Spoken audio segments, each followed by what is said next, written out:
Onto Bitcoin's chart, we can see very clearly here on both of our charts we've been tracking that the bear flag is continuing to come in clutch. What's happening is we came up to retest the top of the bear market resistance. We have been rejected again, and right now we've put in a new support at one of the previous highs, which is interesting because we may be flipping that into a support to then try the resistance again. You can see every other time we've kind of come down from these resistances, it's been a very sharp rejection, whereas right now we may be seeing something different, but I wouldn't be betting on that until we really re-break 67 here and then head back up to the $78,000 region. I'd love to see this break. However, as you know, I'm still thinking as we're in this purple resistance that it's likely we head a little bit higher and we go to the 200-day MA, maybe a little bit higher than the 200-day, maybe a little bit lower, but we get rejected there and then we continue the bear market for Bitcoin, which is just normal, right? Whether or not that happens kind of doesn't matter,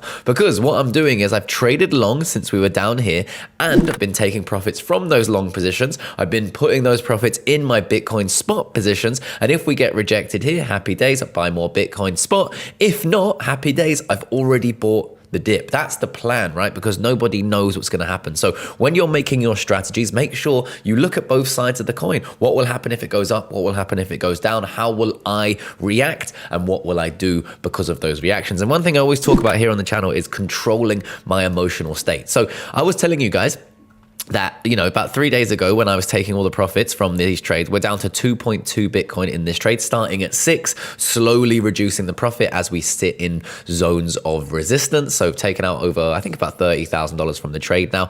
But what I was saying up here as I was taking profits was, this isn't the time to long, in my opinion. This is the time to short, if that's what you do in your strategy, or take profits. My strategy is to take profits. I don't like to sit short because in a moment like this that we're in, we're so uncertain about what Donald Trump's going to do, what Israel's going to do, what Iran's going to do. The market moves so erratically that I can feel so much more comfortable sitting in my spot or my long leverage with lower leverage, not like 20, 30, 40, 50x leverage. No, I can feel a lot more comfortable sitting in those long positions because I am bullish. If I'm in a short position, it's going to make me a little bit insecure because I don't really believe so much that in the short term, Bitcoin is going to go down, because my bias and my base case still revolves around us heading up to the 200-day MA. So hopefully that makes sense, guys. And with that said, I'll see you guys in the next one.